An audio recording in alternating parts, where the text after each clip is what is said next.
Hey there, welcome back to the Crosstown Bits and Bites series. Today I'm talking about Laird, gateway to the east.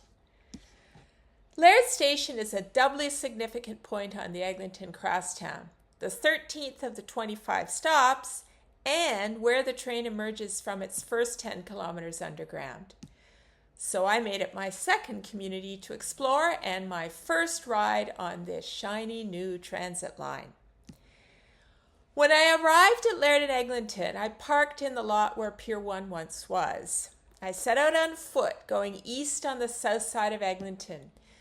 Before I reached where the trains exit the tunnel in the middle of Eglinton Avenue, I was struck by the tall, sparkly glass towers on my right, advertising available units for 1.3 mil, and the planning sign indicating another 6 34-story towers are to come. Nestled among these already built is Fairgrounds, a pickleball center designed, I'd guess, to lure the Leaside homeowners who might contemplate a downsize, but only if they don't have to stray from their community. Under an imposing Upper East Village sign, I spied Charmaine Suites. Good. It was my plan to grab a coffee and drink in the local experience. But alas, closed on Sundays. No community here yet. I continued past Robert Lowry Piano Experts, a fixture since the 1970s, and down the hill. On the right, even fancier Ravine View condos create an even bigger contrast to the low-rises, a longtime feature of this section of the north side of Eglinton. Halfway down the slope, I stopped to wait for a train to enter the tunnel. I wasn't disappointed, and wowza! 2 more came in 5 minutes, giving me ample time to capture their magnificent newness glistening in the March sun. I continued to the next stop, Sunnybrook Park. Stay tuned, I'll be profiling it soon. Where Leslie dead ends at Eglinton, and settled on a bench on the Crosstown platform. Signage told me the next 2 westbound trains would come in 9 and 33 minutes. Weird, since I'd seen 3 go that way in the short time I'd walked down the hill. I was in no hurry, though, and I used the time to commiserate about the bunching problem with another first-time crosstowner waiting on the platform. We agreed that despite the hiccup, it was pretty great to finally have the train running. As the train approached, 14 minutes after the last one, we realized that this was a tap before boarding situation. Take note, there's no way to pay a fare once you're on the Crosstown. I'd shared my mission with my fellow traveler, Crosstown Bits and Bites, where I'm visiting and writing about the 25 newly connected communities. So I accepted his offer to use my phone to shoot video of me with the approaching train. Toronto at its finest. I boarded at the front so I could see over the driver's instrument panel and out the front window. As we accelerated, I saw other pedestrians filming us from the street above, just as I had 20 minutes earlier. Clearly still a big novelty. I kept pressing the button on my phone as we whizzed into the concrete tunnel past the pristine underground walls, fascinated by the visual impact of the concrete edges, train tracks, and system mechanics converging like spokes of a wheel into the white dot of Laird Station up ahead. After my 3-minute and 24-photo trip, I disembarked and zigzagged up the 4 escalators to the street, marveling at the cleanliness as I did, and the emptiness. Sunday afternoon is apparently not yet a peak period for the Crosstown. Once out on the street, I continued the search for coffee. Tim Hortons dominates the main intersection, but I was sure I could do better.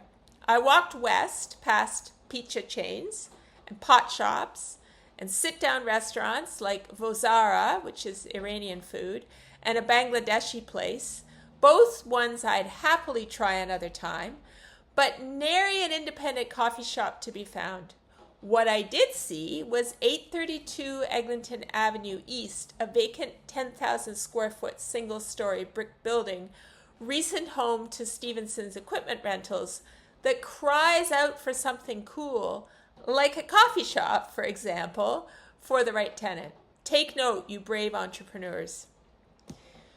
Beyond the commercial strip around Laird, I was pleased to see infill housing developments in process amid the old brick bungalows and duplexes, including the conversion of a house into a multiplex on the north side and the fourplex at Eglinton and Rumsey, brought to us by Mod City.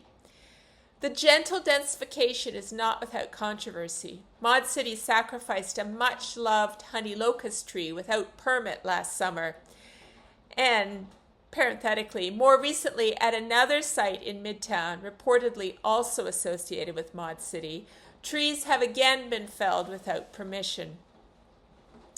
Last fall, Mod City also applied for a garden suite permit to fill the space that the locust once occupied, creating further bad feeling within the Leaside community.